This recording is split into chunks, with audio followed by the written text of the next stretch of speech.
నేను ఇవాళ మీకు చికెన్ పచ్చడి నేను ఎలా ప్రిపేర్ చేస్తానో చూపిస్తాను. ఇది ఇలాగా పక్కా కొలతలు అని నేను చెప్పట్లేదు, ఎందుకంటే నేను అన్నీ ఉజ్జాయింపుగా వేస్తానన్నమాట. నాకు అంత పర్ఫెక్ట్గా తెలీదు, ప్లస్ ఇదేమీ అంత సంవత్సరాల తరబడి నిల్వ ఉండే పచ్చడి కాదు కాబట్టి ఎలా ఉన్నా కూడా ఫినిష్ అయిపోతుంది. సో కాకపోతే టేస్టీగా ఉంటుంది. సో దానికోసం నేను కిలో మీద ఇంకొక పావు కిలో ఎక్కువే ఉన్నట్టుంది చికెన్. ఇది బోన్లెస్ చికెన్, కానీ బ్రెస్ట్ పీస్ మాత్రమే కాదనమాట, మామూలుగా లెగ్ పార్ట్లో ఉన్న పీసెస్ కూడా నేను తీసుకున్నాను, సాఫ్ట్గా ఉంటాయని. సో ఇది అల్లం వెల్లుల్లి పేస్ట్, ఇందులో ఒక్క చుక్క కూడా నీళ్లు లేకుండా గ్రైండ్ చేసుకున్నది ఇది. సో 2 స్పూన్లు ధనియాలు, 1 స్పూన్ జీలకర్ర, ఒక చిన్న చెక్క, కొన్ని లవంగాలు, 7 లవంగాలు, ఒక 6 నిమ్మకాయలు, ఫ్రైకి సరిపడా నూనె. ఇది మన ఇష్టం, పల్లి ఆయిల్ కానీ నువ్వుల నూనె కానీ ఏదైనా, కానీ ఇది గ్రౌండ్నట్ ఆయిల్ అనమాట. సరేనా? సో ఇప్పుడు ప్రాసెస్ చూద్దాం. ఇవే కాకుండా దీనికి ఉప్పు, కారం, పసుపు అవి కూడా కావాలి, అవి నేను చూపించలేదు. సరేనా? ఇప్పుడు మనం స్టవ్ ఆన్ చేసి ఒక ప్యాన్ పెట్టి దాంట్లో ఈ చికెన్ వేసేద్దాం. ఈ చికెన్ని ఫస్ట్ మనం కొంచెం ఉడకబెట్టుకోవాలన్నమాట. దాంట్లో కొంచెం ఉప్పు, పసుపు. ఉప్పు పచ్చడిలోకి ఎంత కావాలో అంత కాదు, ఏదో జస్ట్ శాస్త్రానికి అట్లా 1 స్పూన్ పసుపు. కానీ ఇది వేసిన విషయం మర్చిపోకండి, గుర్తుపెట్టుకోవాలి.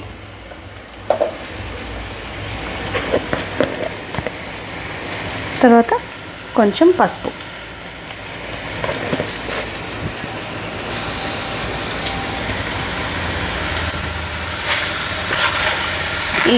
దీంట్లో నీళ్ళు ఏమి పోయొద్దు, ఎందుకంటే చికెన్లో నీళ్ళు వస్తాయి, అది అందరికీ తెలిసిన విషయమే కదా. ఇప్పుడు ఈ ఉప్పు, పసుపు అంతా దీనికి బాగా కలిసేలాగా కలిపి చికెన్ని మనం ఉడకబెట్టుకోవాలన్నమాట.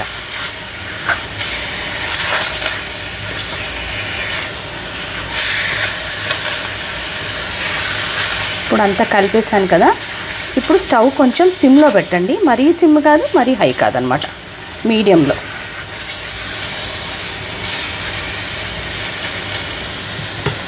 మీడియంలో పెట్టండి, ఎక్కడికి వెళ్ళిపోవద్దు, ఎందుకంటే ఇది మాడే ఛాన్సెస్ ఉంటాయి కాబట్టి పక్కనే ఉండి చూసుకుంటూ ఉండాలి. సరేనా? ఇప్పుడు దీని మీద మూత పెడదాం. ఇలా మూత పెట్టి సిమ్లో పెట్టి మధ్య మధ్యలో కలుపుకుంటూ చికెన్ ఉడికే వరకు దాన్ని ఉడకబెట్టుకోవాలి. ఈ లోపల చికెన్ ఉడికే లోపల మనం ఈ 3 ఒక ప్యాన్లో వేసి సిమ్లో పెట్టి దోరగా వేపుకోవాలన్నమాట. కలర్ మారిపోకుండా మంచి సువాసన వచ్చేలాగా వేపి పౌడర్ చేసి పక్కకు పెట్టుకోండి. మరీ సాఫ్ట్ పౌడర్ కాదు, కొంచెం కోర్స్గా ఉన్నా కూడా చల్తా.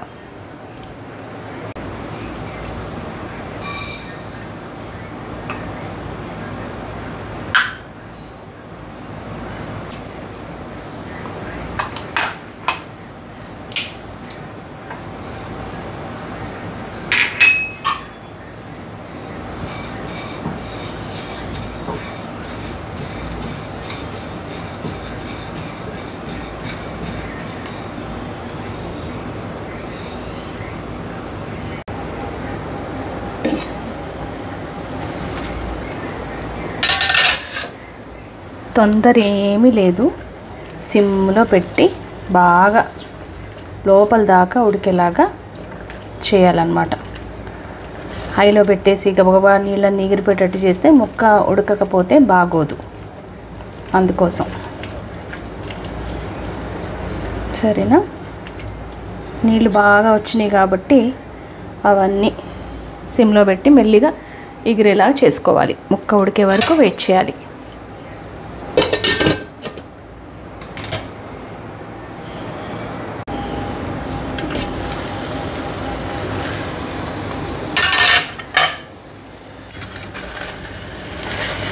వాటర్ అంతా ఎవాపరేట్ అయిపోయింది, చికెన్ కూడా ఇలా గరిటతో అంటే కట్ అయిపోతూ ఉంది కాబట్టి సో తీసేద్దాం.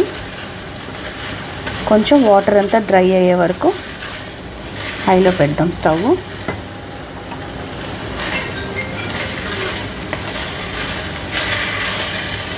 Okay, stove ఆపేస్తున్నాను. నీళ్ళు ఎగిరిపోయినాయి కాబట్టి దీన్ని ఫ్రై చేసుకుందాం. ఇప్పుడు స్టవ్ ఆన్ చేసి ఒక ప్యాన్ పెట్టి ఆయిల్ వేద్దాం.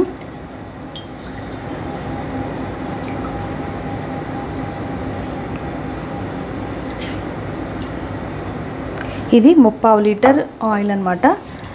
నూనె వేడెక్కిన తర్వాత చికెన్ ముక్కలు అందులో వేయాలి. నూనె మరీ మసిలిపోయేంత వేడి వద్దండి, కొంచెం మీడియంగానే వేడెక్కాలి. సో ఇప్పుడు చికెన్ ముక్కలు వేసేస్తున్నాను.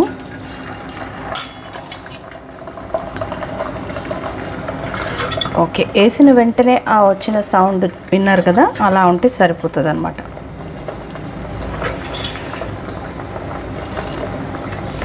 స్టవ్ హైలోనే ఉంది, సిమ్లో పెట్టలేదు.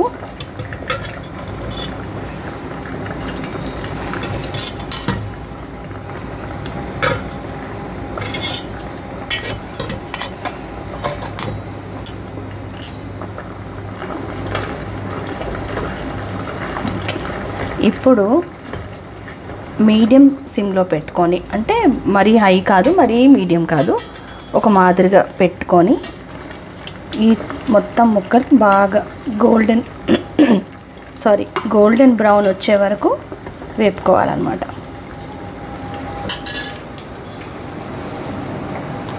ఇలా నురుగు వస్తుంది, ఎందుకంటే మనం వేరుశనగ నూనె వేసాం కాబట్టి ఆ నురుగు వస్తుంది.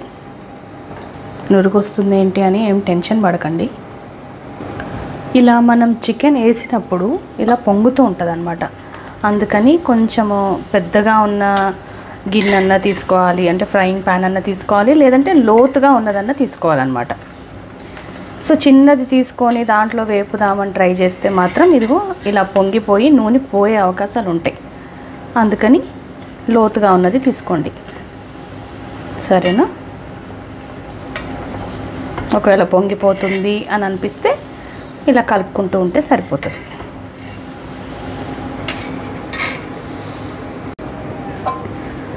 చికెన్ ఫ్రై అయిపోయింది, చూసారా గోల్డెన్ బ్రౌన్లో ఉంది కదా. ఇప్పుడు తీసేస్తున్నాను.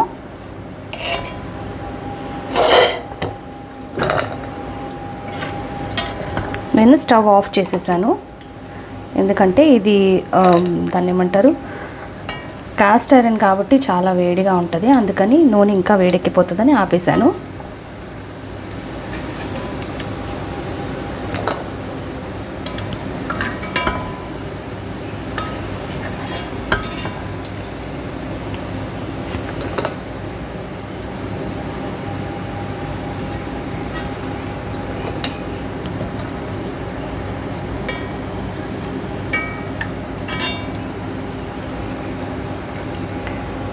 చికెన్ అంతా తీసేసిన తర్వాత ఇప్పుడు స్టవ్ ఆన్ చేసి పూర్తిగా సిమ్లో పెట్టి ఈ అల్లం వెల్లుల్లి పేస్ట్ ఇందులో వేసేస్తున్నాను.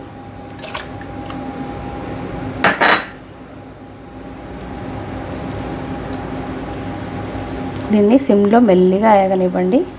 హైలో పెట్టేస్తే ఏమవుతుందంటే మాడిపోతుంది, తొందరగా కలర్ వచ్చేస్తుంది అన్నమాట. ఇప్పుడు దీంట్లో ఉన్న తడంతా పోయి ఇది బాగా ఫ్రై అవ్వాలి.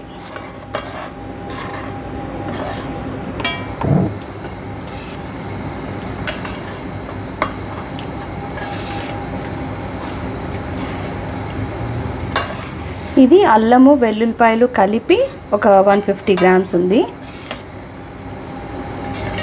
దాన్ని నేను ఇలా గ్రైండ్ చేసి, నీళ్ళు లేకుండా గ్రైండ్ చేయాలి. ఇప్పుడు ఇది ఫ్రై అవ్వాలి.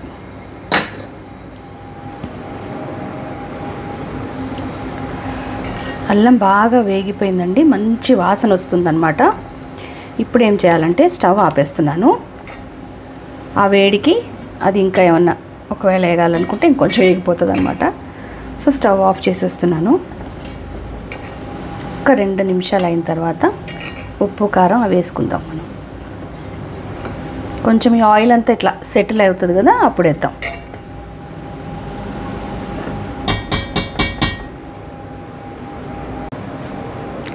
ఇప్పుడు ఈ అల్లం అంతా కొంచెం సెటిల్ అయింది కదా.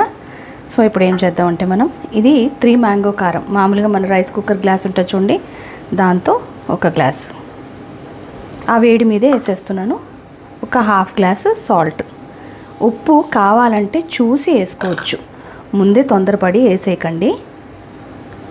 ప్లస్ మనం కొంచెం చికెన్ వేపేటప్పుడు కూడా ఉడకబెట్టుకునేటప్పుడు కూడా వేసాం కాబట్టి అది కూడా దృష్టిలో పెట్టుకోండి. ఎందుకంటే మనం ఉడకబెట్టేటప్పుడు వేసిన ఉప్పు ఆల్రెడీ అది ముక్కకి పట్టేసింది. దాని తర్వాత ఇది ధనియాలు, చెక్క, లవంగం, జీలకర్ర ఇది కూడా వేసేస్తున్నాను.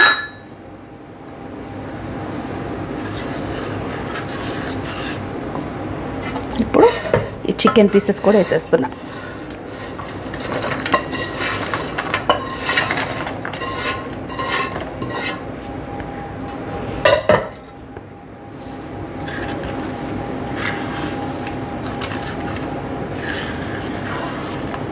ఓకే, బాగా కలిసాక బాగా చల్లారాలి, బాగా కలిసేలాగా కలిపేసేయండి. టోటల్గా మొత్తానికి చల్లగా అయిపోవాలన్నమాట.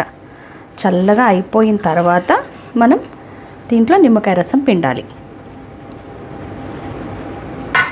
ఇది ఒక 2-3 రోజులు ఉన్నాక తింటే చాలా బాగుంటుంది. కానీ మనకు ఆత్రం కదా, ఆగలేం కాబట్టి ఇవాళ కొంచెం టేస్ట్ చేసి వేయచ్చు, నష్టమేం లేదు. కాకపోతే 3 రోజుల తర్వాత ఉప్పులు కారాలు ఏమైనా తగ్గినాయా లేకపోతే కరెక్ట్గా ఉన్నాయా లేదా అని చెక్ చేసుకోవచ్చు. మ్యాక్సిమం అయితే ఎక్కువ ఏమి కావు, ఉంటే గింటే ఏమైనా కొంచెం ఉప్పు తక్కువ ఉండొచ్చు, అది కూడా ఉండదనే నేను అనుకుంటున్నాను.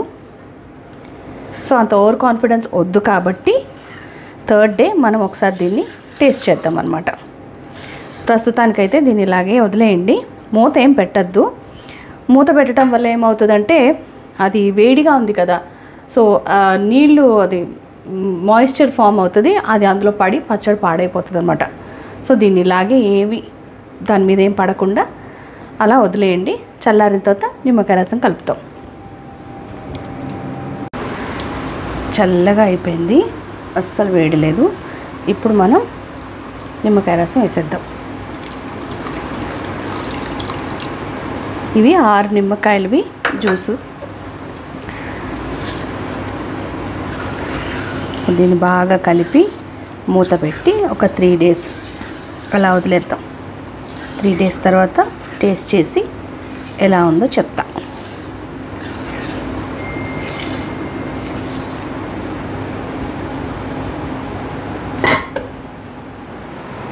సో ఫైనల్గా చికెన్ పచ్చడి రెడీ అయిపోయిందండి. నేను టేస్ట్ చేశాను, చాలా చాలా బాగుంది.